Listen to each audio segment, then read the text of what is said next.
The blood on the snow was still fresh. Callum Brennan stood at the edge of the ravine, his breath forming white clouds in the frigid mountain air. Below him, 30 feet down through jagged rocks and frozen earth, a trail of crimson led to something that made his chest tighten with a familiar, unwelcome dread. A body, female, unmoving, and unmistakably pregnant. Cal closed his eyes for just a moment, fighting the urge to turn away, to pretend he had seen nothing, to continue on his path as he had for the past 3 years. Alone, safe, numb, but the blood called to him. The broken form sprawled against the rocks called to him. And something deeper, something he had tried to bury along with his wife and unborn child, whispered that this time, maybe this time, he could be there when it mattered. He descended. The climb down was treacherous. Ice clung to every surface, and loose stones shifted beneath his moccasins with each careful step. Cal moved with the practiced grace of a man who had spent years navigating these mountains, his hands finding holds that seemed impossible, his body remembering paths his mind had long forgotten. When he reached the bottom, the reality of what he was looking at settled over him like a physical weight. The woman was young, maybe 25 or 26. Her dress, once fine-quality calico, was torn and muddy, soaked through from lying in the snow. Her hair, dark brown and matted with blood, spread across the white ground like ink spilled on parchment. One leg bent at an unnatural angle, the bone visibly displaced beneath the skin. A gash on her temple bled steadily, though not as heavily as it must have initially. But it was her belly that drew his attention and held it. 8 months pregnant, perhaps more.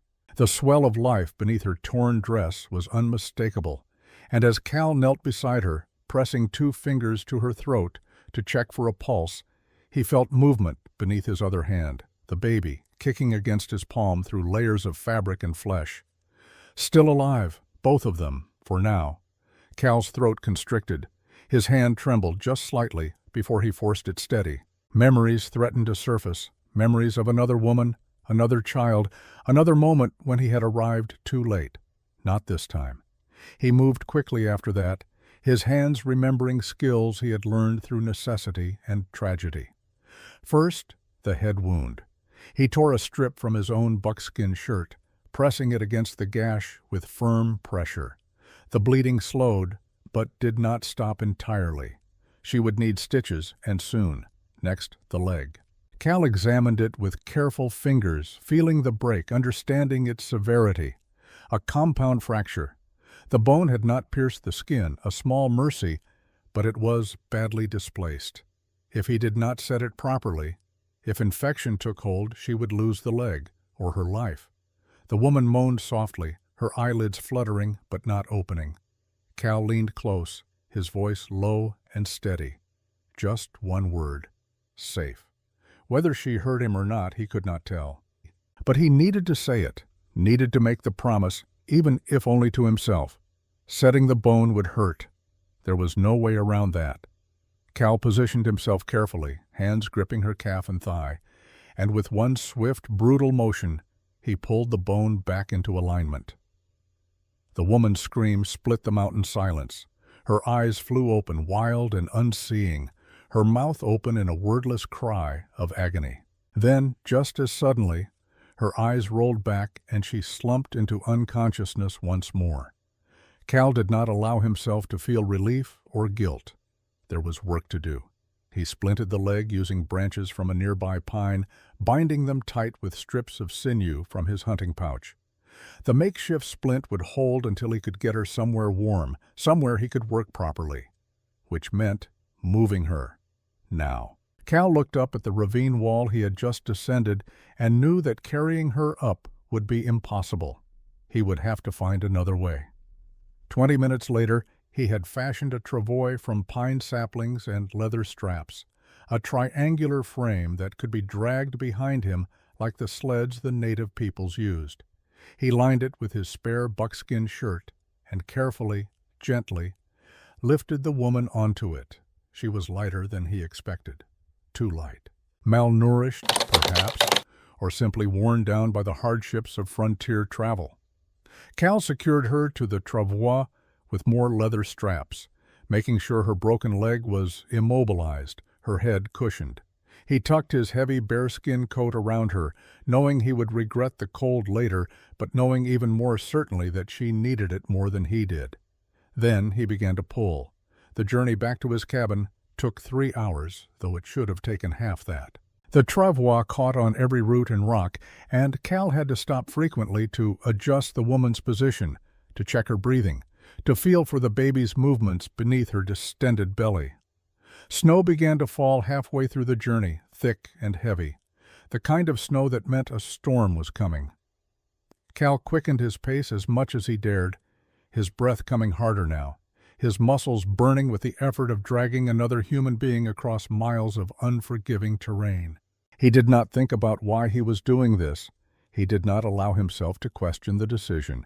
He simply moved forward, one foot in front of the other, toward the small cabin that had been his sanctuary and his prison for the past 3 years. When the cabin finally came into view, a squat structure of hand-hewn logs nestled against the mountainside, Cal felt something loosen in his chest. He had made it. She had made it. Now came the truly difficult part, keeping her alive.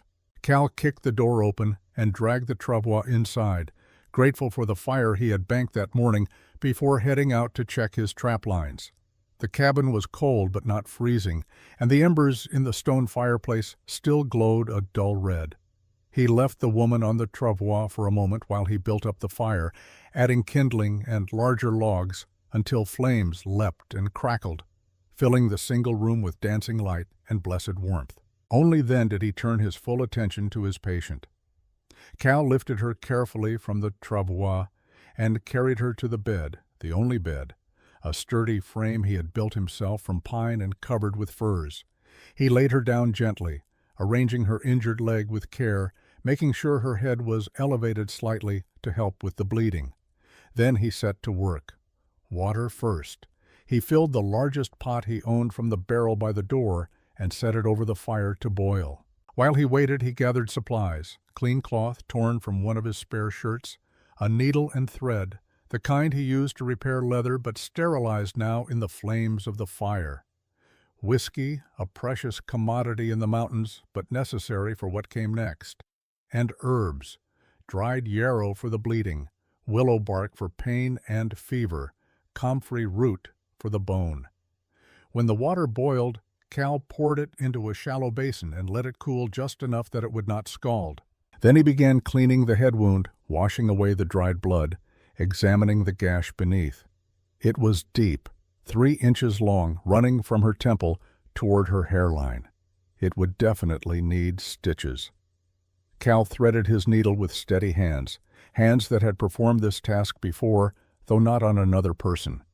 He had stitched his own wounds more times than he could count, had sewn up dogs and horses, had even helped a trapper friend close a bear mauling once. But this felt different. This mattered more. He worked slowly, carefully, placing 7 precise stitches along the length of the wound. The woman did not wake, though she moaned softly with each pierce of the needle.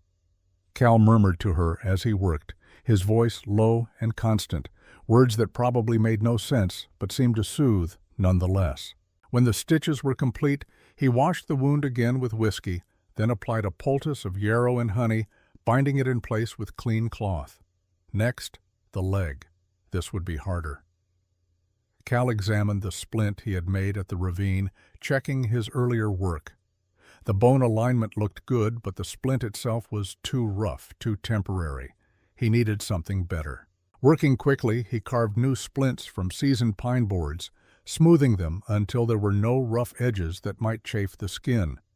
He wrapped each board in soft cloth, then carefully, methodically, removed the old splint and replaced it with the new one, binding it tight with strips of leather.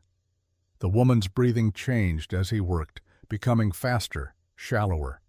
She was close to waking, close to feeling the full force of the pain. Cal reached for the willow bark tea he had prepared, strong enough to dull pain, but not so strong as to harm the baby. He lifted her head gently, pressing the cup to her lips. "Drink," he said. Her lips parted reflexively, and he poured a small amount into her mouth. She swallowed without waking. A good sign. He gave her more, waiting patiently between each sip until she had consumed half the cup. Then he settled back, watching her breathe, watching the slow rise and fall of her chest, watching for any sign of distress from the life she carried. Hours passed. Cal sat in his chair by the fire, rifle across his lap, watching the woman sleep. He should have been exhausted. He should have been thinking about food, about rest, about the storm that was surely building outside. But all he could think about was the crib in the corner. He had built it 3 years ago, in the cabin he had shared with Molly, in those final precious weeks before everything burned. After the fire, after he had buried what remained of his wife and unborn child, after he had tracked down and killed the 3 men responsible, Cal had returned to find the crib miraculously intact. He had brought it with him when he fled into these mountains. He had set it up in the corner of this new cabin, this isolated sanctuary where no one would find him, where no one would ask questions, where he could be alone with his grief and his guilt.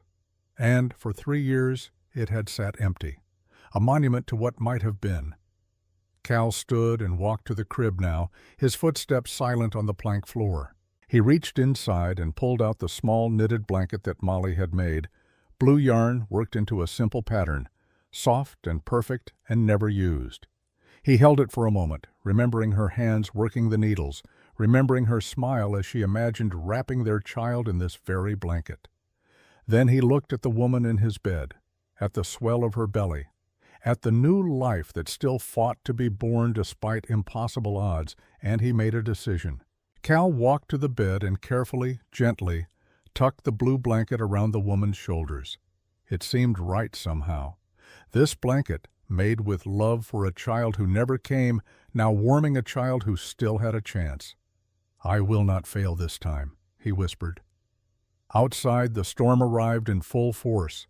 Wind howled around the cabin and snow piled against the door. But inside, the fire burned bright, and 2 lives hung in the balance, tended by a man who had learned too well the cost of absence, the price of arriving too late. This time, he had been there. This time, maybe, would be different. The woman woke at dawn. Cal was dozing in his chair, the rifle still across his lap, when he heard the sharp intake of breath that meant consciousness returning. He was on his feet instantly, moving to the bedside, keeping his distance so as not to frighten her. Her eyes opened slowly, confusion clouding their dark depths. She looked at the unfamiliar ceiling, the rough log walls, the stone fireplace with its crackling fire. Then her eyes found Cal, and fear sparked bright and immediate. She tried to sit up, gasping in pain as her broken leg protested the movement. Her hands flew to her belly, a protective gesture so instinctive it needed no thought. "Easy," Cal said, holding up his hands to show they were empty. "You are safe." The woman stared at him, breathing hard, her eyes taking in his appearance. He knew what she saw. A mountain man, wild and rough, bearded and long-haired, dressed in buckskins and furs, the kind of man that civilized people feared and avoided. "Where am I?" she managed, her voice hoarse and cracking. "My cabin. I found you 3 days ago at the bottom of a ravine. You were hurt. 3 days. The words seemed to confuse her. She looked down at herself, seeing the bandage around her head, the splinted leg, the blanket she did not recognize. "My baby," she whispered, and the fear in her voice cut through Cal like a knife. "Still there," Cal said quietly, strong heartbeat, kicking. "I have checked throughout." Her hands moved over her belly, feeling, confirming. Relief washed across her face, followed immediately by fresh tears. "Who are you?" she asked. "Cal? Just Cal? Where is this place?" "Wind River Range, Wyoming Territory, about as far from anywhere as you can get." She absorbed this, her mind clearly working through the implications. Then she asked the question he had been expecting. "Why did you help me?"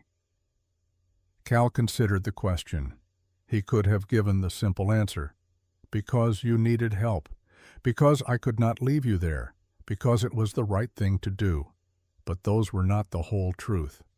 I had a wife once, he said instead. She was 8 months pregnant when she died. I was not there to help her.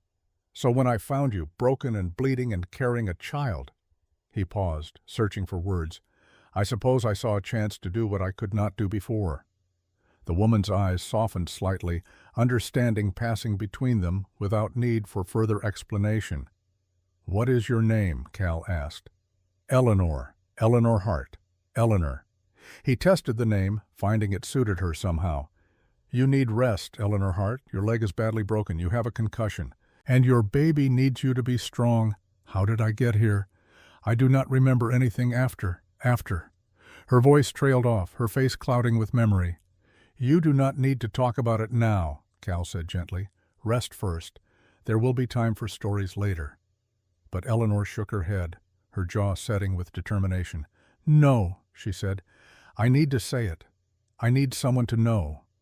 Cal waited, silent.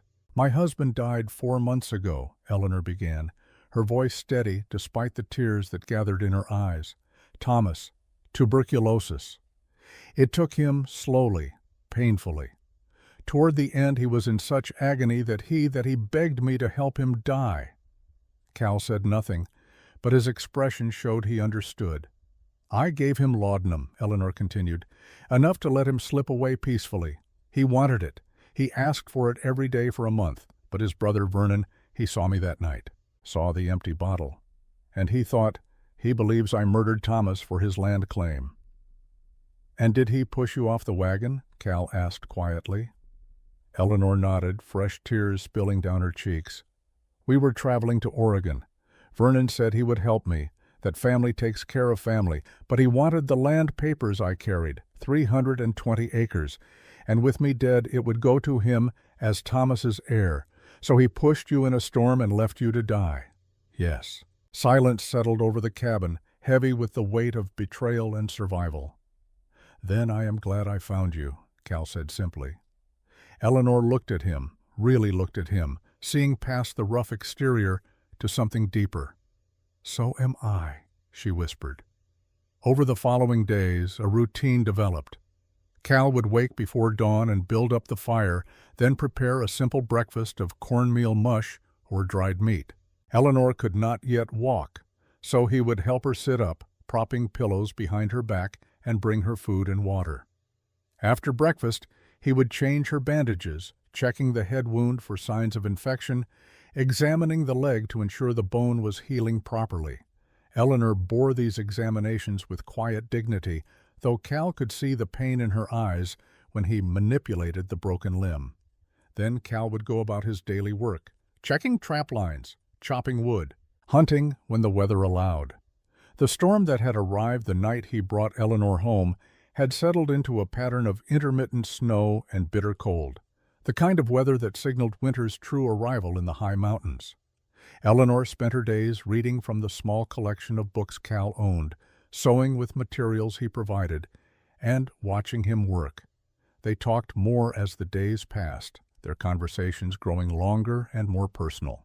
Cal learned that Eleanor had been a school teacher before marrying Thomas, that she loved poetry and music, that she had always dreamed of seeing the Pacific Ocean. She learned that Cal had been a trapper before Molly's death, that he had built this cabin with his own hands, that he had not spoken to another human being in nearly 3 years. On the 4th day, Eleanor asked about the crib. Cal was whittling by the fire, shaping a new spoon from a piece of pine, when she spoke. "The blanket you covered me with, it is beautiful. Did your wife make it?" Cal's hands stilled. "Yes, for your baby. Yes." Eleanor was quiet for a moment, then asked gently, "What happened to them?" Cal set down the wood and knife. He had not spoken of this to anyone, had not put the story into words since it happened. But something about Eleanor, about her own loss and pain, made it feel possible. "We had a cabin," he began slowly, 15 miles south of here. Good land, good water. I had a trap line that ran for miles, brought in enough furs to keep us comfortable. Molly was happy there. She loved the mountains, loved the freedom. When did she die? 3 years ago this past spring. I had gone hunting, a 3-day trip to check the far end of my line. When I came back." He paused, the memory still sharp enough to cut. The cabin was burned to the ground. Molly was inside. She had tried to get out, but the fire was too fast. "Oh, Cal," Eleanor breathed. "There were 3 men," Cal continued, his voice hardening. "Claim jumpers. They thought the cabin was empty, thought they could scare us off, take the land. They set the fire to send a message. They did not know Molly was inside. What did you do?" "I hunted them down, all 3. It took me 2 months, but I found them, and I killed them." Eleanor did not look shocked or horrified. She simply nodded, understanding in her eyes. "And then you came here. I was wanted for murder. The territorial law did not care that they killed my wife and unborn child. They only cared that I took justice into my own hands. So I disappeared, built this cabin, became a ghost. Is that why you live alone? Because of the law?" Cal shook his head slowly. "The law is part of it, but mostly—" He gestured vaguely, searching for words. "Everyone I love dies, Eleanor. My parents when I was a boy, Molly and our baby. I started thinking maybe I was the problem. Maybe it was safer for everyone if I stayed alone." "That is not how it works," Eleanor said softly. "Is it not?" Cal looked at her. "Because from where I stand, the evidence suggests otherwise." Eleanor struggled to sit up straighter, wincing with the effort. "You did not kill your parents or your wife, Cal. Fever killed your parents. Those men killed Molly. You are not cursed.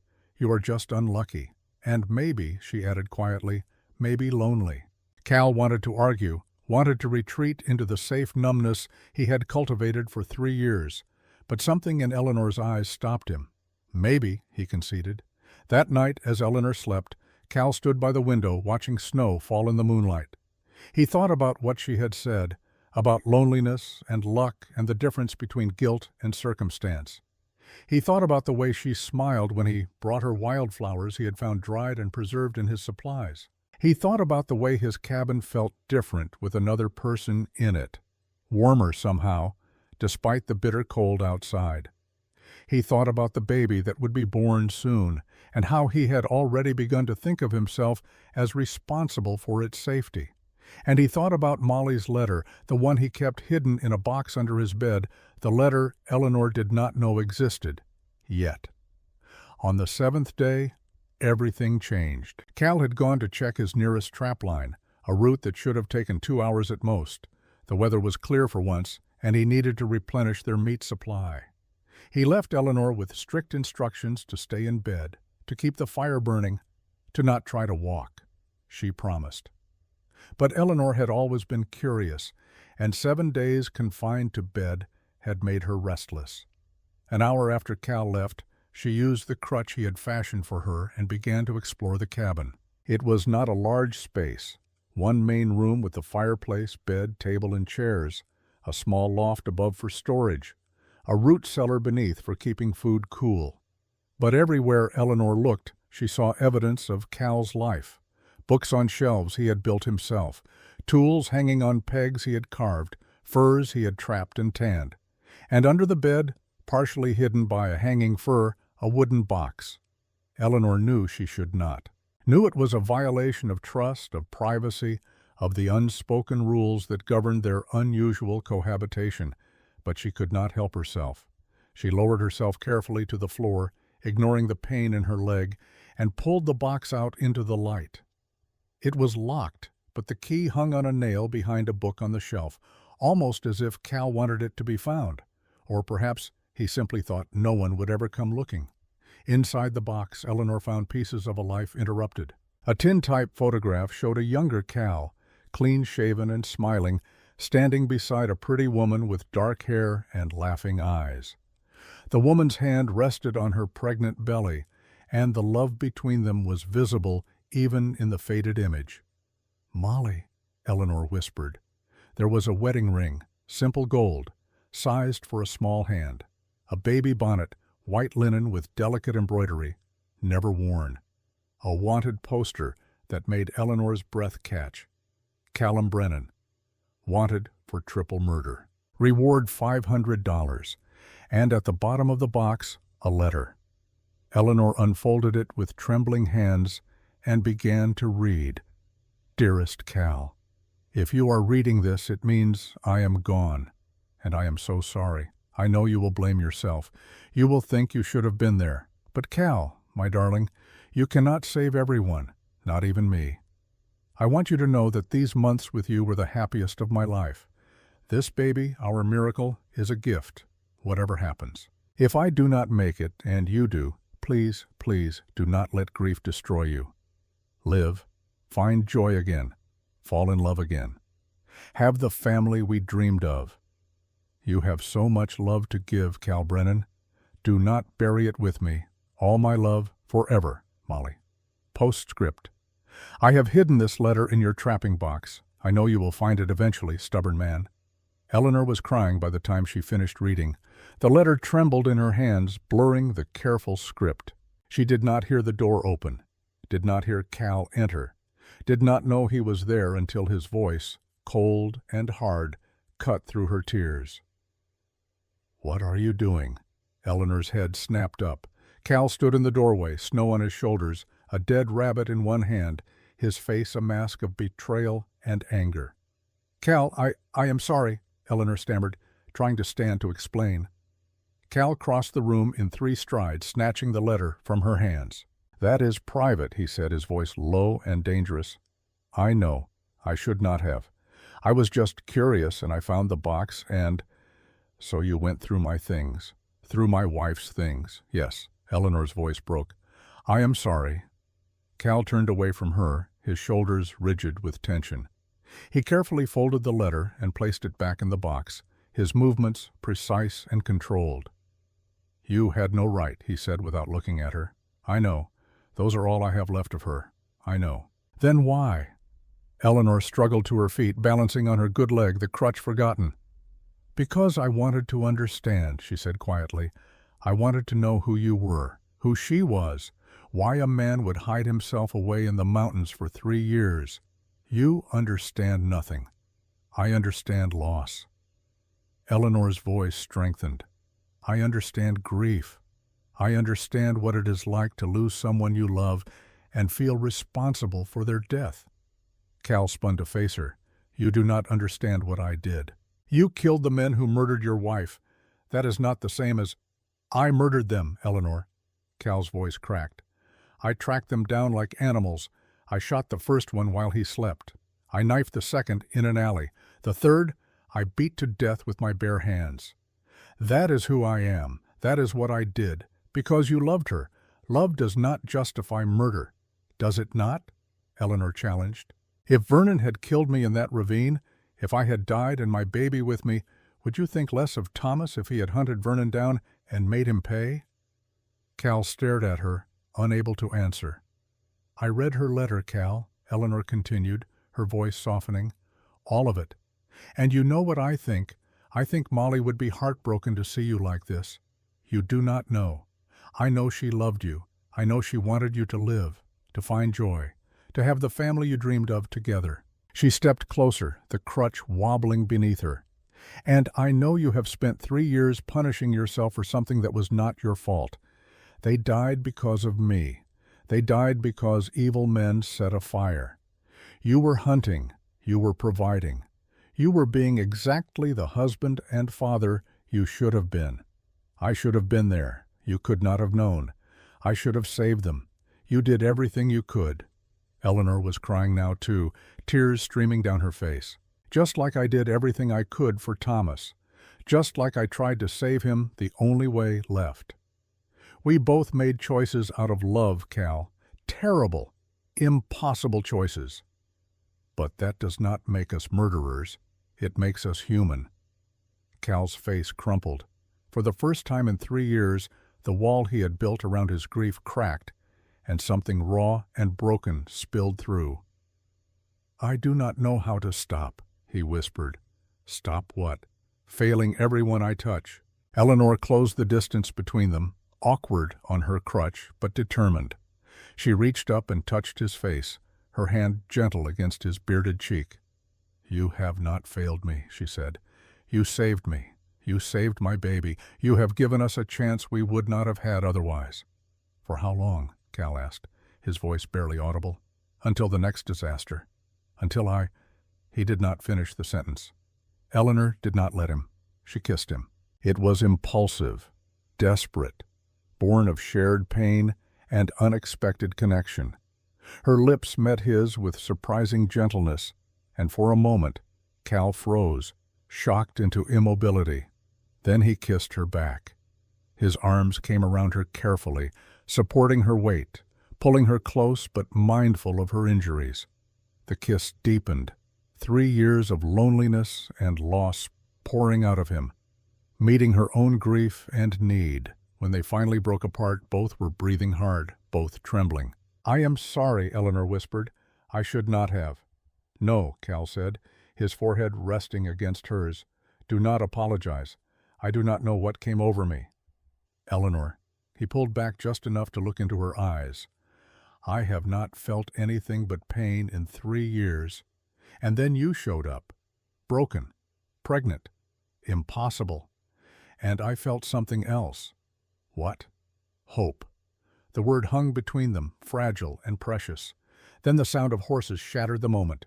Cal's head snapped toward the door, every muscle in his body going tense. Eleanor's eyes widened with fear. "Stay here," Cal commanded, reaching for his rifle. "Who is it?" Eleanor whispered. "Do not know. But nobody comes this far up the mountain by accident." Cal moved to the window, peering out through a crack in the shutters.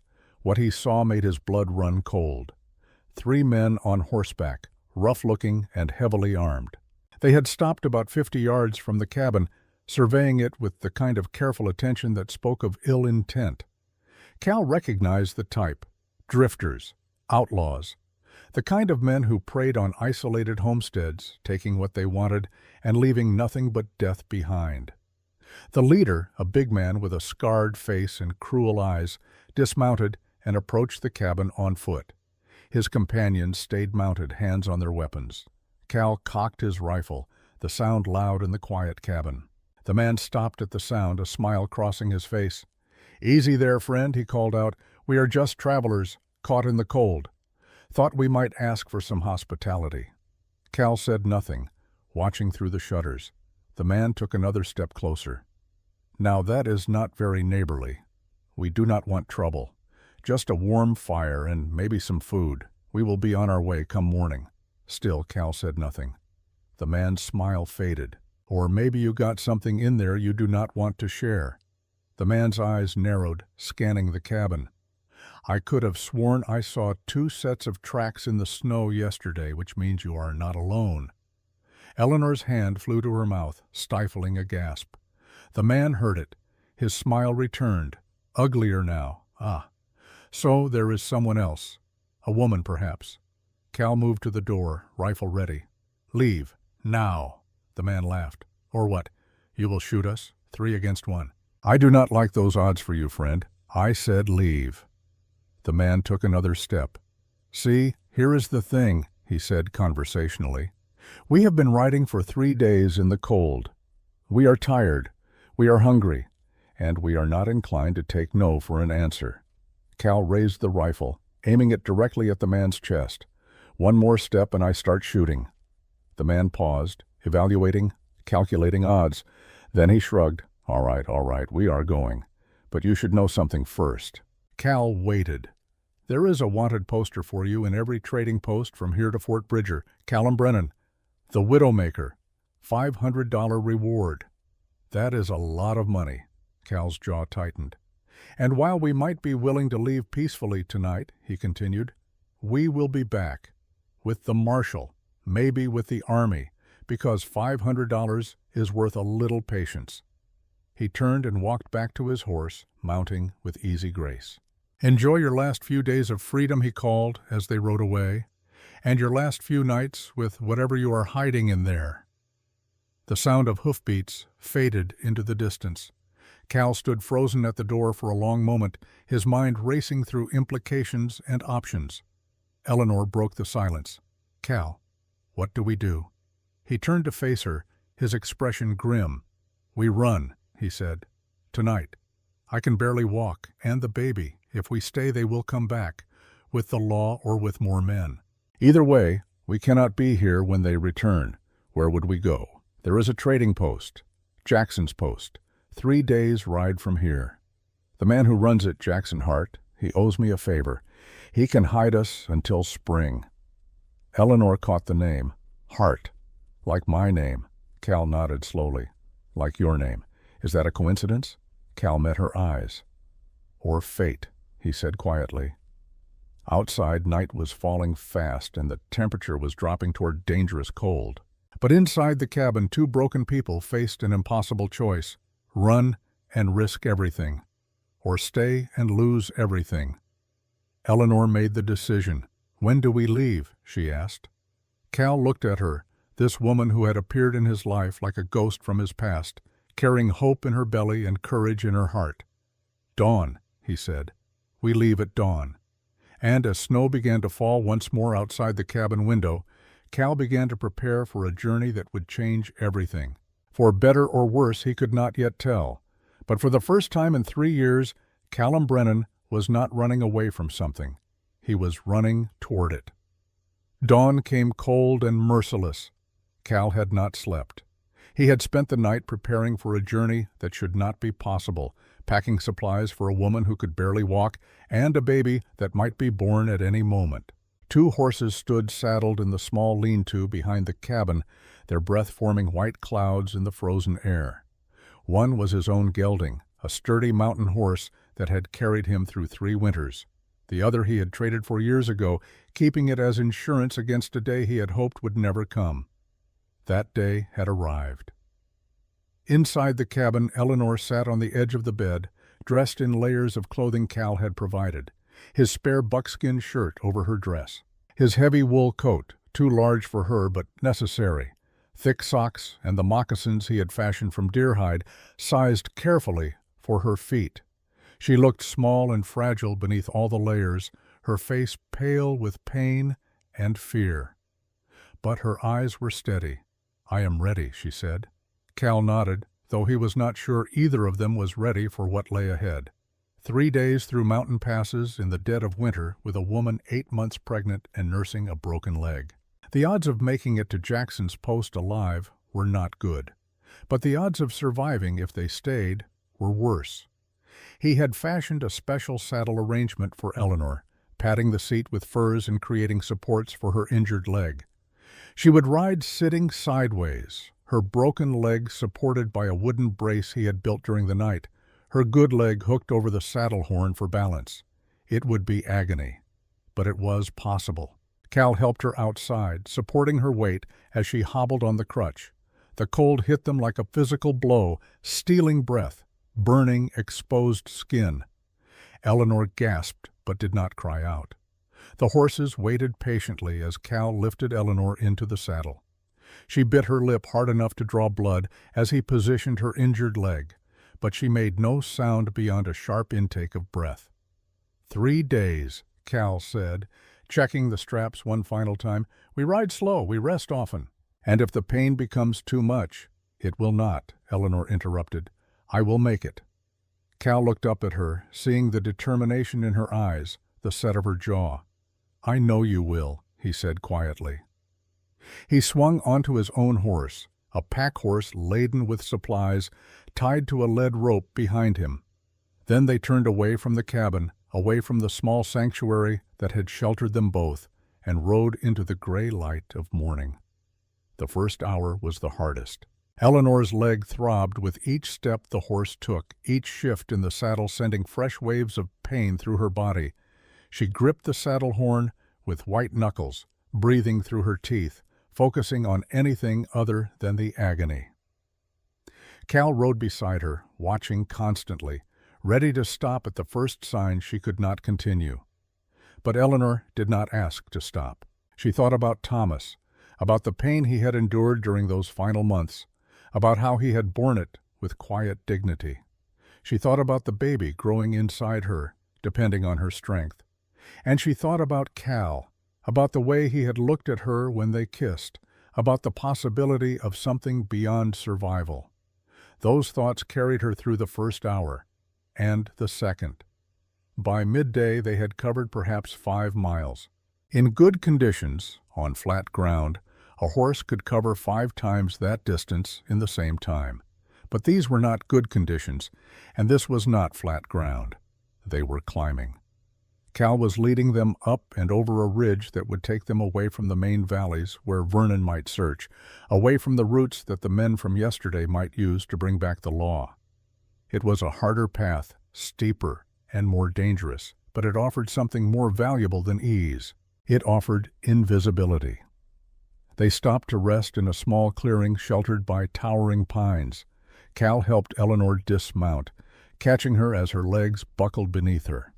He carried her to a fallen log and set her down gently, then turned to tend the horses. Eleanor watched him work, efficient and capable, checking hooves, adjusting saddles, rationing out grain from his supplies. He moved with the unconscious grace of someone completely at home in the wilderness, reading the forest around them, constantly alert for danger. "How much further today?" Eleanor asked when he returned with dried meat and water. "Another 2 hours if the weather holds," Cal replied, handing her the food. "There is a cave, I know. Good shelter. We will camp there tonight." Eleanor nodded, chewing the tough jerky, forcing herself to eat despite her lack of appetite. She would need strength for what lay ahead. "Cal," she said after a moment. "Yes. What happens when we reach Jackson's post? After?" Cal was silent for a long time, staring out at the mountains that surrounded them. "I do not know," he finally admitted. "I have not thought beyond getting you there safely. Will you stay with us?" The question hung in the cold air between them. Cal turned to look at her, conflict clear in his eyes. "I am wanted, Eleanor, $500. That is enough money to tempt even honest men. The longer I stay in one place, the more danger I bring. Jackson Hart is not just any man, though. You said he owes you a favor. He does." Cal's expression softened slightly. "I saved his daughter's life 5 years ago, found her lost in the mountains during a late spring snow, got her back to the trading post, half frozen but alive. Jackson swore he would repay the debt however he could. Then we can trust him. We can trust him to shelter us, to keep our secret. But Eleanor, once the baby comes, once you're healed," he paused, "you should go to Oregon, claim your land, start the life Thomas wanted for you. And you. I will disappear. Go deeper into the mountains where no one will find me, alone. It is safer." "For who?" Eleanor challenged. "For me, for the baby, or for you?" Cal looked away, unable to answer. Eleanor reached out and took his hand, her fingers small and cold in his larger, calloused palm. "I lost Thomas," she said quietly. "I lost my parents years before that. I have lost everyone I ever cared about. And then you found me. You saved me. You gave me hope." She squeezed his hand. "I am not ready to lose that too. You barely know me. I know enough. I know you are kind. I know you are skilled. I know you blame yourself for things that were not your fault." She paused. "I know you kissed me like a man who has been alone too long." Cal's throat worked, emotions warring on his face. "What are you saying?" "I am saying that maybe we both deserve a second chance. Maybe we both deserve to stop running." Before Cal could respond, a sound echoed through the trees, distant but unmistakable. Dogs barking. Cal's head snapped around, his entire body going rigid.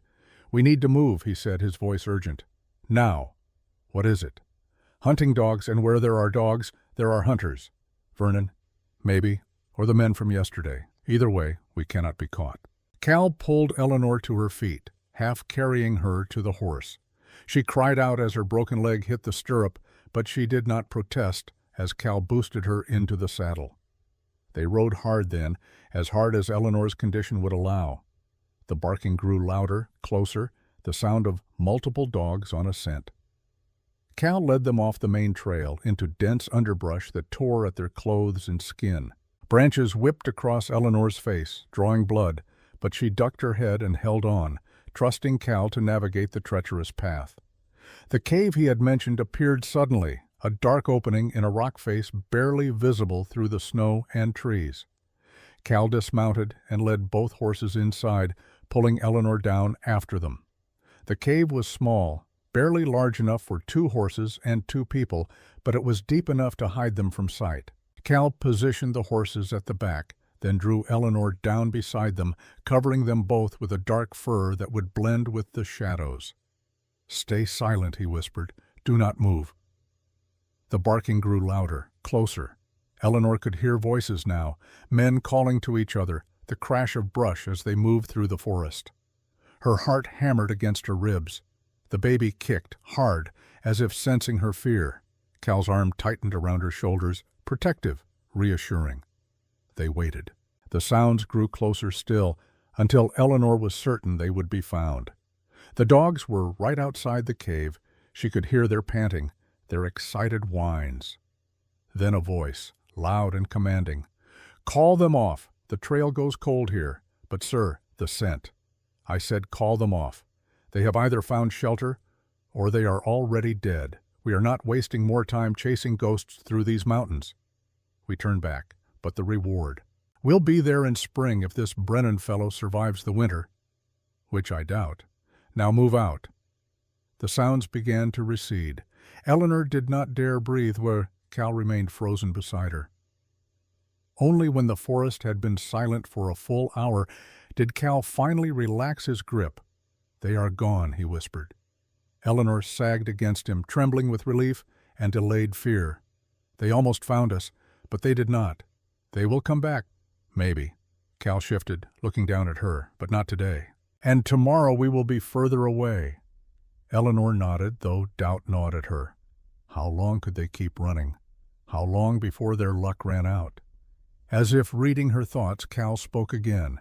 "When we reach Jackson's, you will be safe. I promise you that. And you." Cal did not answer. They spent the night in the cave, unable to risk a fire, huddled together for warmth beneath the firs. The horses provided some heat, and Cal's body pressed against Eleanor's back offered more, but it was still bitterly cold. Eleanor drifted in and out of consciousness, pain and exhaustion blurring together. In her more lucid moments, she was aware of Cal's steady breathing, his arm around her waist, his hand resting lightly on her belly. The baby kicked against his palm, and she felt him tense with surprise, then relax. "Strong," he murmured, "like her mother." "Her," Eleanor whispered back. "You think it is a girl. I know it is." "How?" "Because only someone as stubborn as you could have survived what you have survived, and that kind of stubbornness runs in families." Despite everything, Eleanor smiled in the darkness. "What will you name her?" Cal asked after a moment. "I have been thinking about that," Eleanor said. "If it is a girl, I want to name her Hope. Hope. Because that is what she is, what she represents. Hope for a better future." Cal was silent for so long that Eleanor thought he had fallen asleep. Then he spoke, his voice rough with emotion. "Hope Molly Hart." "What?" "If you're going to name her Hope, she should have a middle name, Molly. After the woman who made the blanket that has kept you warm. After the woman who wanted me to find joy again." Eleanor's breath caught. "Cal, are you sure?" "I am sure." She turned in his arms, awkward in the confined space, until she could see his face in the dim light filtering through the cave entrance. "That is beautiful," she whispered. "Molly would have liked you," Cal said. "She would have called you brave. Foolish, maybe, but brave. I am not brave. I am terrified. Being brave does not mean not being afraid. It means doing what needs to be done despite the fear. Then I suppose we are both brave." Cal's hand came up to cup her face, his thumb brushing across her cheekbone. "I suppose we are," he agreed. Then he kissed her again, gentle and careful, as if she were something precious that might break. Eleanor kissed him back, pouring everything she could not say into that kiss. Gratitude and fear, and something deeper, something that felt dangerously like love. When they broke apart, both were breathing hard. "Eleanor," Cal began. "I know," she interrupted. "I know all the reasons this is impossible. I know we barely know each other. I know you are wanted, and I am pregnant with another man's child. I know everything is against us. Then why? Because sometimes impossible things happen anyway. You found me at the bottom of that ravine. Against all odds, we both survived. Maybe, she said softly, maybe we are meant to keep surviving. Together. Cal rested his forehead against hers. I do not want to fail you, he whispered. Then do not. It cannot be that simple. Maybe it can. They fell asleep like that, wrapped together, holding on to each other, and the fragile hope that tomorrow might be better than today. Morning brought clear skies and brutal cold. Cal woke first, extricating himself carefully from Eleanor's sleeping form. He moved to the cave entrance and surveyed the landscape, checking for any sign of pursuit. Nothing moved in the frozen forest. They ate a cold breakfast of jerky and dried berries, then prepared to ride again. Eleanor's leg had stiffened overnight, and getting her mounted was even more difficult than the day before, but she did not complain. They could not afford complaints. The second day of travel took them higher into the mountains, following a narrow trail that hugged cliff faces and crossed ice-covered streams. Twice they had to dismount and lead the horses across particularly treacherous sections, Cal supporting Eleanor's weight while she hopped on her good leg. By afternoon, Eleanor was feverish. Cal noticed at first the flush in her cheeks that had nothing to do with cold, the way she swayed in the saddle. We need to stop, he said. No, keep going. Eleanor, I can make it. But even as she spoke, her eyes rolled back and she slumped forward. Cal caught her before she fell, pulling her from the saddle and lowering her to the ground. Her skin burned beneath his touch, and when he checked the bandage on her head wound, he found the edges red and inflamed.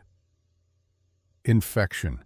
He had feared this, had done everything he could to prevent it. But in the wilderness, with limited supplies, infection was always a risk. Cal looked around, assessing their location. They were still 2 hours from Jackson's Post at best, and that was if they rode hard with a healthy rider. With Eleanor unconscious and feverish, it might as well have been 2 days. He made a decision. Working quickly, Cal built a rough shelter using pine boughs and the oiled canvas tarp from his supplies. He made a small fire, risking the smoke because Eleanor needed warmth more than they needed invisibility. Then he tended to her wound, cleaning it with whiskey, applying a fresh poultice of herbs he carried for just this purpose. Yarrow to fight infection, golden seal to reduce inflammation, echinacea to boost her body's defenses. He forced willow bark tea between her lips, a few drops at a time, and covered her with every fur and blanket he had. Then he waited. Hours passed. The sun tracked across the sky, beginning its descent toward the western peaks. Eleanor's fever climbed higher. She began to shake with chills despite the fire and furs, her teeth chattering, her skin clammy with sweat. Cal held her, his own body heat adding to the warmth of the coverings, murmuring reassurances she could not hear. "Do not leave me," he found himself saying. "I just found you. Do not leave." In her delirium, Eleanor spoke too. "Thomas," she whispered, "I am sorry. I am so sorry." And later, "Vernon, please. I did not. I would not." And finally, clearly, "Cal. Where is Cal?" "I am here," he said, gripping her hand. "I am right here." Her eyes opened, glassy and unfocused. "Do not leave me," she echoed his own words. "Never," he promised. It was a promise he had no right to make, a promise he had broken before. But he made it anyway. As darkness fell, Eleanor's fever broke. Cal felt the change, the moment when her burning skin began to cool, when her shaking eased, when her breathing deepened into actual sleep rather than unconscious delirium. Relief hit him like a physical blow. He sagged against the rough shelter wall, exhaustion washing over him in waves. He had not slept in 2 days, had not eaten properly, had pushed his body and mind to their limits. But Eleanor was alive. The baby was alive. That was all that mattered. Cal must have dozed, because when he opened his eyes again, the fire had burned low, and Eleanor was watching him. Her eyes were clear. "How long?" she asked, her voice hoarse. "Most of the day. You had a fever, infection in your head wound, and now it broke. You should be fine. But we need to get you to Jackson's, to real shelter and medicine." Eleanor nodded weakly. "I heard you," she said after a moment. "Heard what?" "You asked me not to leave. You said you just found me." Cal looked away, uncomfortable. "You were delirious." "I was." He paused, searching for words. "Scared," Eleanor finished for him. "You were scared. Yes, so was I. In my fever, I kept dreaming I was falling. But every time, you caught me." "I will always catch you," Cal said, the words escaping before he could stop them. Eleanor smiled, weak but genuine. "I know." They reached Jackson's post at dawn on the third day. The trading post was larger than Eleanor had imagined, a sprawling complex of log buildings surrounded by a high palisade fence. Smoke rose from multiple chimneys, and even in the early morning light, she could see people moving about beginning their daily work. Cal led them to a small gate at the rear of the compound, away from the main entrance where curious eyes might see and remember. He dismounted and knocked in a specific pattern. 3 sharp raps, pause. 2 more, pause. 3, again. A slot in the door slid open, revealing a weathered face and suspicious eyes. "State your business. Cal Brennan to see Jackson Hart. Tell him I am calling in his debt." The eyes widened with recognition, and the slot slammed shut. Moments later, the gate creaked open. A man stood there, 50 years old perhaps, with iron-gray hair and the solid build of someone who had spent his life on the frontier. His face broke into a wide grin when he saw Cal. "Callum Brennan, I will be damned. Thought you were dead." "Not yet," Cal said. Then Jackson's eyes found Eleanor, still mounted, pale, and obviously injured, and his expression changed to concern. "What happened?" "Long story. Can we come in?" "Of course." Jackson stepped aside, ushering them through the gate. "Martha," he called toward one of the buildings. "Martha, get the spare room ready. We have guests." A woman appeared in the doorway, wiping her hands on her apron. She was younger than Jackson, with kind eyes and capable hands. "Lord have mercy," she said when she saw Eleanor. "You get her inside. I will fetch my medical supplies." Cal lifted Eleanor down from the horse, carrying her toward the building Martha had indicated. Jackson followed, leading the horses. Inside, the room was simple but clean. A bed with a real mattress, a stove already warming, a washstand with a basin and pitcher. Martha appeared with blankets and began fussing over Eleanor immediately, shooing Cal toward the door. "Out," she said firmly. "Let me tend to her properly." Cal hesitated. "I will call you if I need you," Martha assured him. "Now go. You look like death yourself. When is the last time you ate a proper meal? I do not remember." Martha shook her head. "Men, go find Jackson. He will feed you. This one needs a woman's touch now." Cal looked at Eleanor, who nodded weakly. "Go," she said. "I will be fine." Reluctantly, Cal left. He found Jackson in the main trading room, a large space filled with supplies, furs, and the accumulated goods of frontier commerce. Jackson poured 2 cups of coffee and gestured for Cal to sit. "Now," he said, "tell me everything." Cal did. He spoke of finding Eleanor in the ravine, of bringing her to his cabin, of the men who had come looking, of the journey here. He left out the more personal details, the growing feelings between them, but Jackson was sharp enough to read between the lines. "So Vernon Hart pushed his brother's widow off a wagon to steal her land claim," Jackson summarized when Cal finished. "And now he thinks she is dead. That is the short version. And you," Jackson continued, "you are still wanted for killing those claim jumpers. I am. $500 is a lot of money, Cal. I know." Jackson studied him for a long moment. "You love her," he said finally. It was not a question. Cal started to deny it, then stopped. "I do not know," he admitted. "Maybe. It has only been a few weeks. Time does not matter much when you are fighting to survive together." Jackson refilled their coffee cups. "I loved Martha 3 days after I met her, knew I would marry her within a week. Sometimes you just know. She is pregnant with another man's child, so the child will need a father. She is being hunted by her brother-in-law who thinks she murdered his brother. Is he right? Did she?" Cal shook his head. She gave her husband mercy when he was dying in agony. Vernon saw it and misunderstood. Then Vernon is a fool.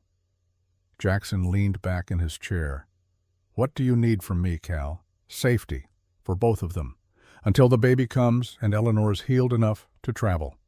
And then, I do not know yet. Jackson nodded slowly.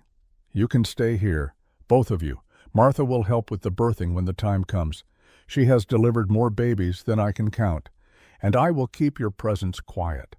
But Cal, he added seriously, you cannot hide forever. I know. Vernon will come looking eventually, and if not him, someone else after that reward money. I know, Cal repeated. So what is your plan? To keep Eleanor and her baby alive? Beyond that? Cal shrugged. I am taking it one day at a time. Fair enough. Jackson stood, extending his hand. You saved my daughter's life. This is the least I can do. Cal shook his hand, gratitude tight in his throat. Thank you. Do not thank me yet. Winter is just getting started. Lot can happen in 4 months. Over the following days, a routine developed. Eleanor recovered slowly under Martha's care. The infection in her head wound cleared. Her leg, still splinted, began to heal properly. She gained back some of the weight she had lost. Martha's good cooking restoring color to her cheeks. Cal stayed close, helping where he could, always alert for danger. He and Jackson reinforced the trading post's defenses, adding extra bars to gates, clearing sight lines, preparing for the possibility of Vernon's arrival. But as days turned to weeks and no one came, they began to relax slightly. The trading post had few visitors during deep winter. Trappers occasionally stopped to trade furs or resupply, but they were transient, uninterested in the pregnant woman recovering in the back room. Eleanor and Cal fell into an easy companionship. They took meals together. She read to him from Jackson's small library. He taught her to play chess using a set Jackson owned. And they talked about everything and nothing. Cal learned that Eleanor had once dreamed of being a writer, that she had kept journals since she was a child, that she loved thunderstorms and hated winter squash. Eleanor learned that Cal could play the fiddle, though he had not touched one in 3 years, that he had nearly become a doctor before choosing the freedom of the mountains, that he secretly enjoyed poetry, though he would never admit it. They learned each other, and with each day the connection between them deepened. One evening, as snow fell softly outside, Eleanor asked the question that had been hovering between them. Cal, what happens when spring comes? They were sitting by the fire in her room playing chess. Cal studied the board for a long moment before answering. You go to Oregon, he said. File your land claim. Start the life Thomas wanted for you and Hope. And you. I disappear again, maybe further north, maybe Canada, alone. It is safer that way. That Eleanor moved her queen, placing Cal's king in check. What if I do not want to go to Oregon? She said quietly. Cal looked up from the board, surprise on his face. That land is your future, your daughter's inheritance. Land is just land, Eleanor said. It does not keep you warm at night. It does not save your life. It does not. She paused, meeting his eyes. It does not love you. Eleanor, I am not going to Oregon, Cal. I have decided. Then where will you go? I was hoping, she said, her voice steady despite the fear in her eyes, that I might stay with you. You do not know what you are saying. I know exactly what I am saying. I am saying that I care about you, that Hope will need a father, that I do not want to be alone anymore. She reached across the chessboard and took his hand. And I think you do not want to be alone anymore either. Cal's fingers closed around hers. I am wanted for murder, I know. I have nothing to offer you, no home, no security, just a life on the run. You have yourself, Eleanor said simply. That is enough. Cal stood abruptly, pacing to the window, his back to her. You deserve better. Better than a man who saved my life, who delivered my baby, who has shown me more kindness in a few weeks than I received in years of marriage. Your husband was a good man, Eleanor interrupted. A kind man, but he did not love me the way you do. Cal spun to face her. I have not said I love you. You have not had to. Silence stretched between them. Then Cal crossed the room in 3 strides, pulled Eleanor to her feet, and kissed her with an intensity that took her breath away. When they broke apart, both were shaking. "I do love you," Cal said, his voice rough. "God help me, I do. But Eleanor, loving you means putting you in danger. Then we face the danger together. If something happens to you or Hope because of me, then we will have lived and loved and tried, which is more than we would have had otherwise." Cal rested his forehead against hers, his hands framing her face. "You are the most stubborn woman I have ever met. Is that a yes? It is a maybe. Let us get through the winter, through the birth. Then we will decide." Eleanor smiled. "I can live with maybe." The baby came 3 weeks later. It was a cold February night when Eleanor woke Cal with a hand on his shoulder and a whisper. "It is time." Cal was on his feet instantly, suddenly wide awake. "Are you sure? The contraction started an hour ago. They are getting closer." Cal ran to fetch Martha, who arrived with her birthing supplies and a calm competence that immediately eased his panic. "Boil water," she ordered. "Lots of it. And then make yourself useful somewhere else. This is women's work." Cal wanted to argue, wanted to stay, but Eleanor smiled at him through her pain. "I will be fine," she said. "Martha knows what she is doing. I want to be here." "You will be. Martha will call you when it is time." Reluctantly, Cal left. The next 8 hours were the longest of his life. He paced in the main room. He chopped wood. He cleaned and re-cleaned his rifle. He did everything he could to stay busy and not think about all the ways this could go wrong. Jackson found him outside at dawn, splitting logs with unnecessary violence. "She will be fine," Jackson said. "You do not know that. Martha has never lost a mother or child. Not once in 30 years. There is a first time for everything." Jackson gripped Cal's shoulder. "Not today." As if summoned by his words, Martha appeared in the doorway. "Cal," she called, "come meet your daughter." Cal's heart stopped. "My daughter? Eleanor is asking for you." Cal dropped the axe and ran. Inside the warm room, Eleanor sat propped against pillows, exhausted but radiant, holding a tiny bundle wrapped in the blue blanket Molly had made. Cal approached slowly, almost afraid to breathe. Eleanor looked up at him, tears streaming down her face. "Meet Hope Molly Hart," she said softly. Cal knelt beside the bed, looking down at the smallest, most perfect human being he had ever seen. Hope had Eleanor's dark hair and a tiny rosebud mouth that moved constantly, searching. "She is beautiful," Cal whispered. "Do you want to hold her? I do not know how." Eleanor smiled. "Neither do I. But we will learn together." She placed the baby in Cal's arms, showing him how to support her head, how to hold her securely. Cal looked down at Hope, and something in his chest cracked open. All the grief he had been carrying, all the guilt and pain and loss, met something new. Love, pure and uncomplicated and terrifying. "Hello, Hope," he said, his voice breaking. "I am Cal, and I promise I will protect you, both of you, for as long as I live." The baby's eyes opened, unfocused but searching, and one tiny hand escaped the blanket to wrap around Cal's finger. In that moment, Callum Brennan knew he could never leave, no matter the danger, no matter the cost. This was his family now, and he would die before he let anyone take them from him.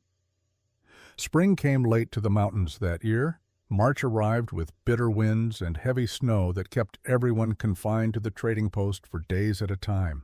But by early April, the first signs of thaw appeared. Ice began to melt from the eaves, the packed snow in the compound turned to slush, and the trails that had been impassable for months slowly began to open. Cal knew what that meant. Vernon would come. He stood at the window of the room Eleanor and Hope shared, watching the morning sun paint the mountains gold. Behind him, Eleanor nursed Hope, humming softly. The scene was domestic and peaceful, and Cal wanted to burn it into his memory because he knew it could not last. "You are thinking too loudly," Eleanor said. Cal turned to find her watching him, Hope contentedly feeding at her breast. "I am thinking that we need to make a decision," he said. "The passes will be clear in 2 weeks, maybe less. And Vernon will come looking, if he has not given up, if he still believes you might have survived. Eleanor shifted Hope to her other side, her movements practiced now after 6 weeks of motherhood. He will come, she said with certainty. The land claim is worth too much, and Vernon is nothing if not persistent. Then we need to decide. Do we run further, or do we make a stand? Can we win if we stand? Cal moved to sit beside her on the bed, reaching out to stroke Hope's soft cheek with one finger. I do not know, he admitted. Vernon will not come alone. He will bring men, maybe the law. Then we run. Where? Cal's voice was gentle but firm. We cannot keep running forever, Eleanor.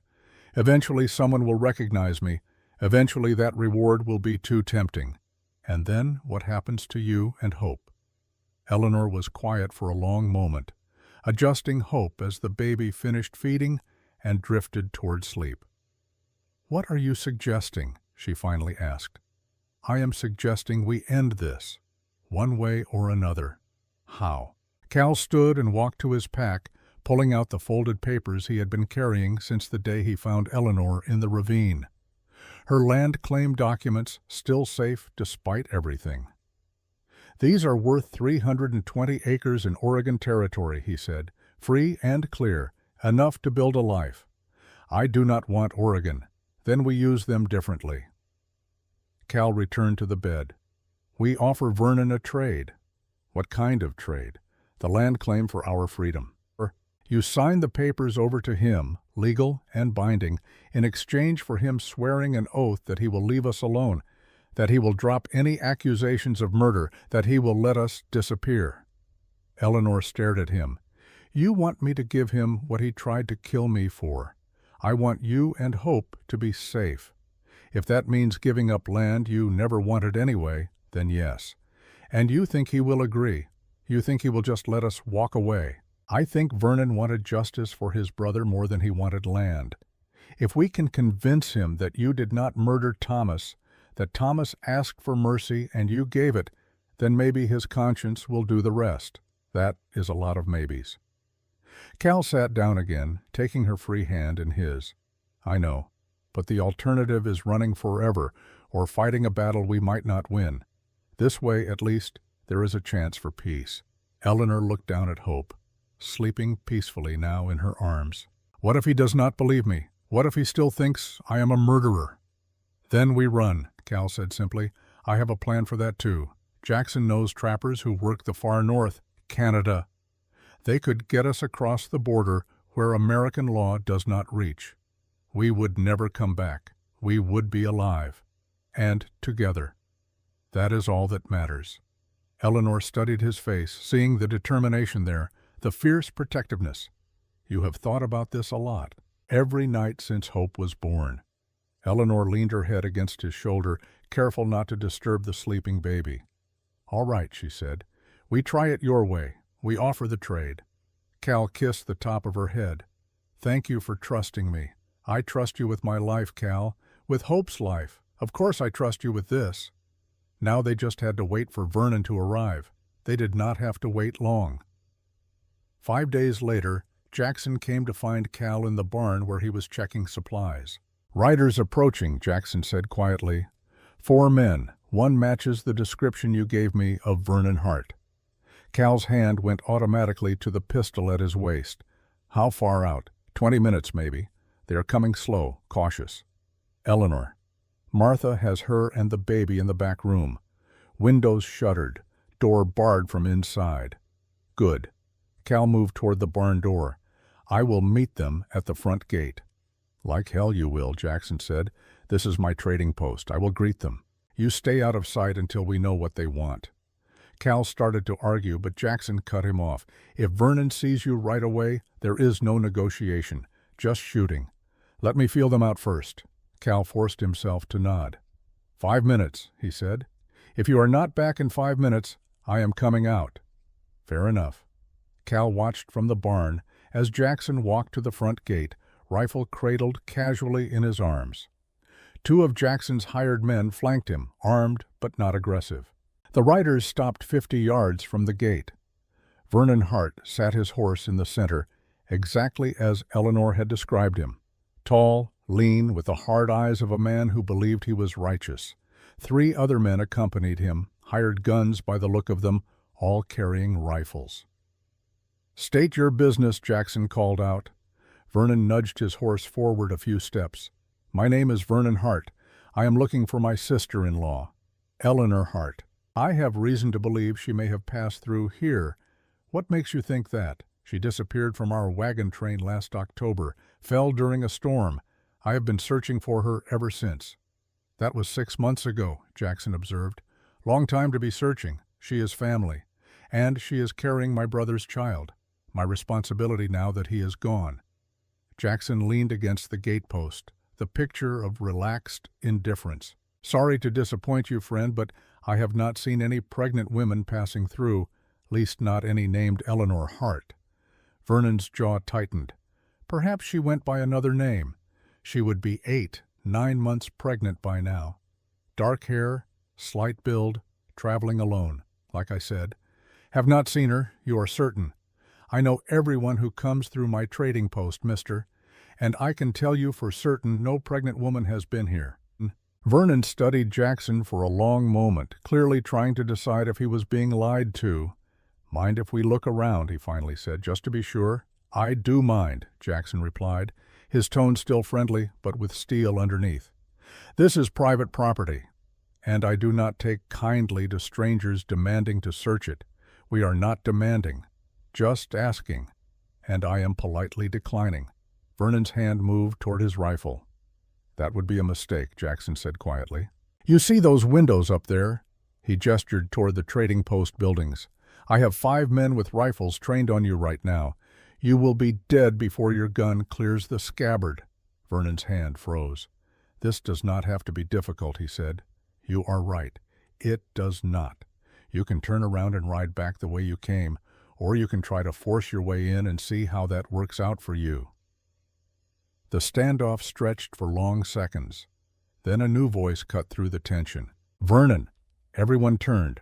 Eleanor stood at the barn door, Hope in her arms, Cal beside her. Vernon's face went through a series of rapid changes: shock, relief, then hardening into something colder. "Eleanor," he said, "you are alive, no thanks to you." Vernon dismounted, his men following suit warily. "I have been looking for you for months. I thought you were dead. You pushed me off a wagon in the middle of a storm," Eleanor said, her voice steady. "You left me at the bottom of a ravine with a broken leg and a head wound. Dead was what you intended." Vernon's face flushed. "That is a lie.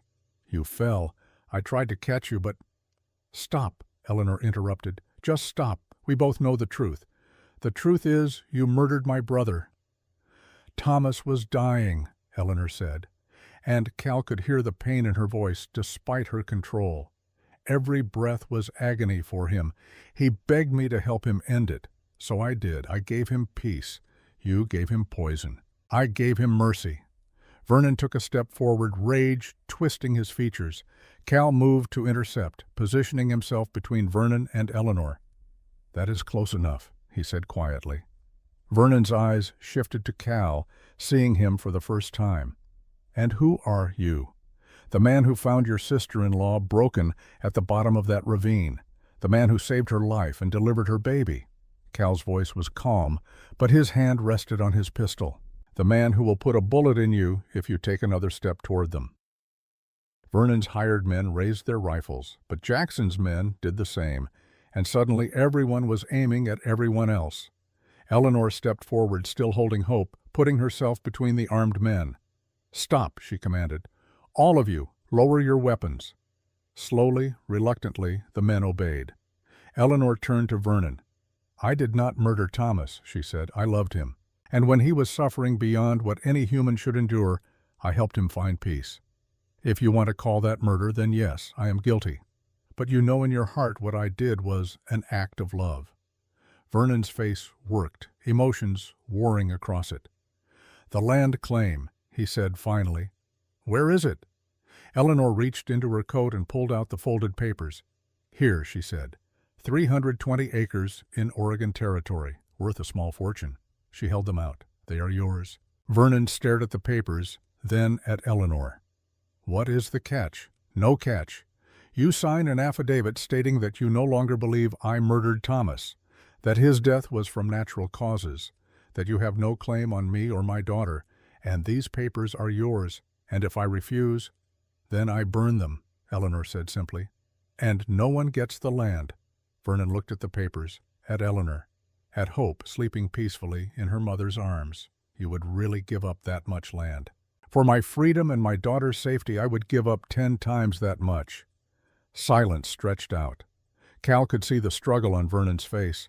Greed warred with grief, anger with guilt. Finally, Vernon spoke. "Show me the baby." Eleanor hesitated, then stepped forward, angling Hope so Vernon could see her. The baby slept on, oblivious to the drama surrounding her. Vernon stared down at Hope for a long moment. The baby's tiny hand escaped the blanket, reaching toward nothing, grasping at air. Vernon's breath hitched. He had seen Thomas make that same gesture 1,000 times as an infant, their mother always said. "May I?" Vernon asked, his voice rough. Eleanor hesitated only a moment before nodding. Vernon reached out with one weathered finger, and Hope's hand closed around it with surprising strength.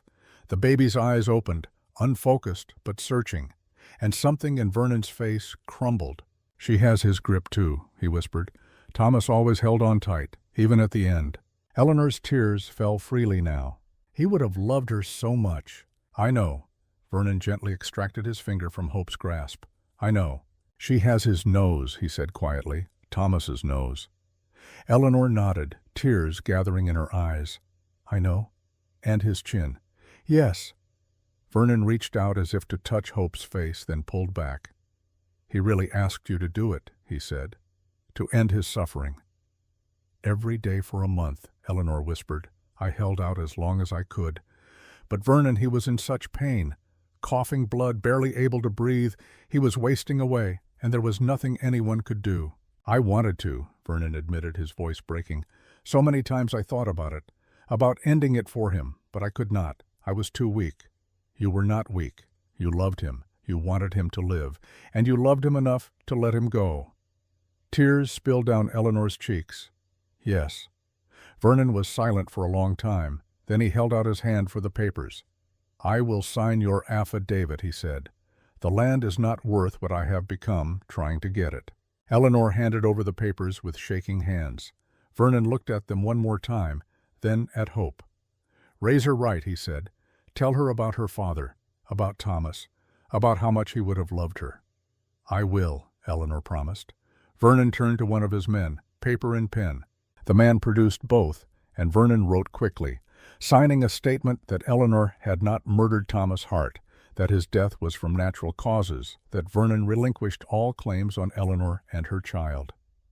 He signed it, dated it, had his men witness it. Then he handed it to Eleanor. "You are free," he said simply. Eleanor took the paper, hardly daring to believe it. "Thank you." Vernon mounted his horse, the land claim papers safely tucked in his coat. "Do not thank me," he said. "Just do right by that baby. She is all that is left of my brother." Then he rode away, his men following. Cal, Eleanor, Jackson, and the others watched until they disappeared over the ridge. Jackson turned to Eleanor with a wry smile. "Hart," he said. "When Cal first told me your name, I thought maybe we were kin. But I checked the family records. No relation. Just one of those coincidences the frontier throws at you." Eleanor smiled. "Or fate," she said, echoing Cal's words from months ago. Jackson nodded. "Or fate." Only then did Eleanor's legs give out. Cal caught her, supporting her weight as she sobbed with relief, careful not to crush Hope between them. "It is over," he murmured into her hair. "You are safe. Hope is safe. It is finally over." But even as he said it, Cal knew it was not entirely true. Vernon might be gone, but Cal was still a wanted man. That night, after Hope was fed and sleeping, Eleanor and Cal sat by the fire in her room. "We need to talk about what happens next," Eleanor said. "I know. Vernon is gone. I am free. But you are still wanted." "Yes. So what do we do?" Cal had been thinking about this all day. "I leave," he said. "Head north to Canada like I planned. You stay here with Jackson and Martha. They will help you. Maybe in a few years, when things have settled, when people have forgotten." "No," Eleanor interrupted. "Eleanor, I did not survive everything I have survived to lose you now. You would be safer without me. I would be alone without you. Hope would grow up without a father. She has you. That is enough." "It is not enough," Eleanor said fiercely. "Cal, I love you. Hope loves you. You are our family, the only family we have left." Cal's throat tightened. "If they catch me, they will hang me, and you will be left alone anyway. Then we make sure they do not catch you." "How?" Eleanor stood and walked to the window, looking out at the night. "We go somewhere they will not look," she said. "Somewhere remote, somewhere we can disappear. There is nowhere that remote, not in the territories." "Then we go beyond the territories," Eleanor turned to face him. "Alaska, British Columbia, somewhere so far north that no one will ever find us." Cal stared at her. "You are talking about leaving everything. Civilization, comfort, security."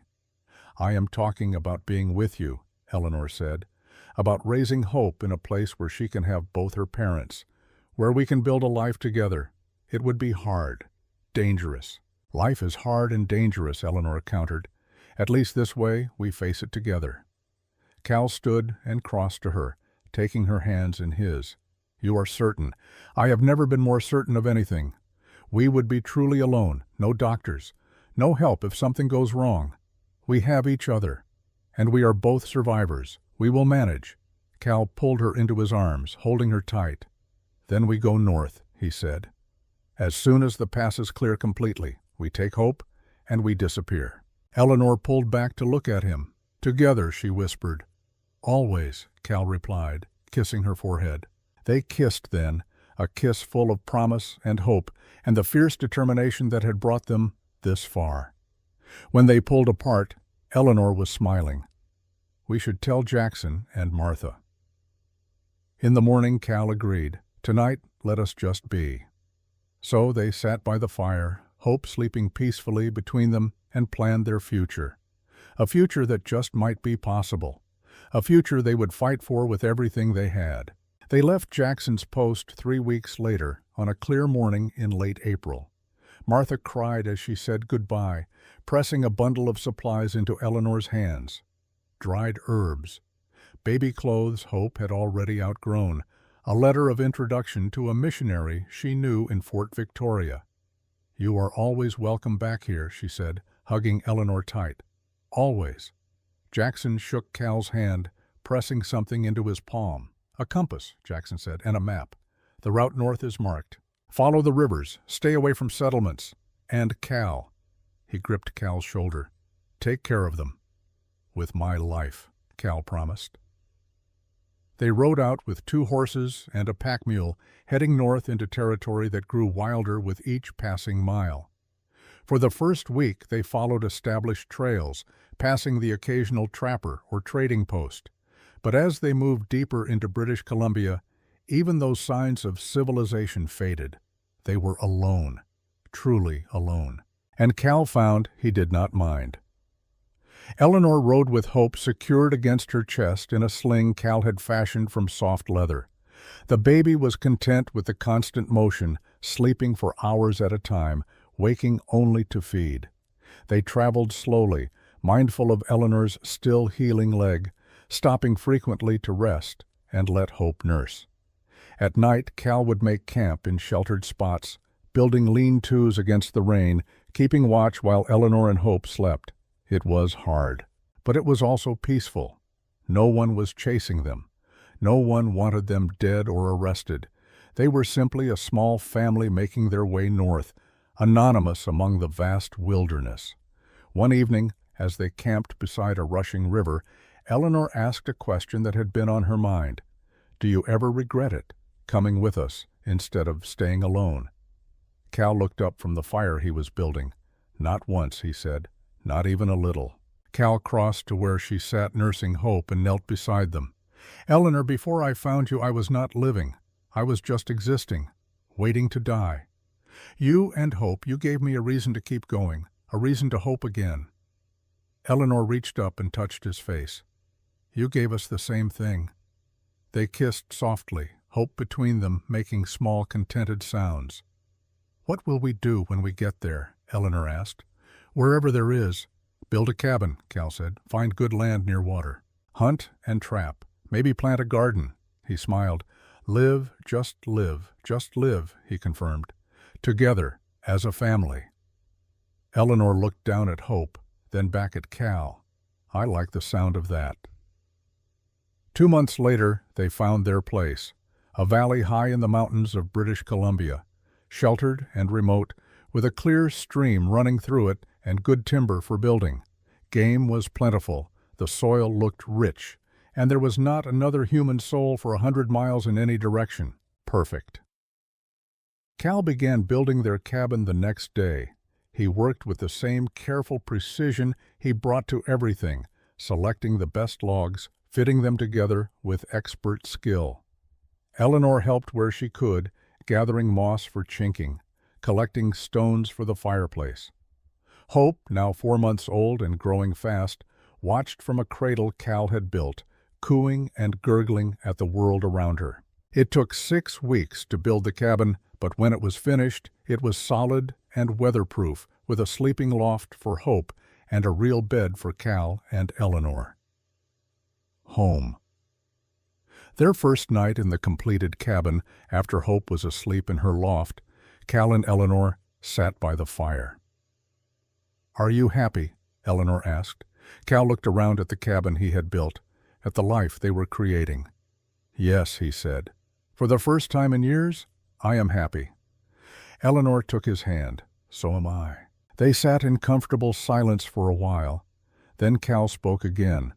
"I have been thinking about something." "What?" "About making this official, you and me." Eleanor's heart quickened. "What do you mean?" Cal turned to face her fully. "I know there is no preacher out here, no legal papers. But Eleanor Hart, I want you to be my wife, not just in practice, but in name. I want Hope to have 2 parents who are committed to each other and to her." Eleanor's eyes filled with tears. "Are you asking me to marry you?" "I am." "Then yes," she said, laughing and crying at once. "Yes, Cal Brennan, I will marry you." Cal pulled her into his arms, kissing her deeply. When they broke apart, both were smiling. "No church," Eleanor said. "No witnesses." "We do not need them," Cal replied.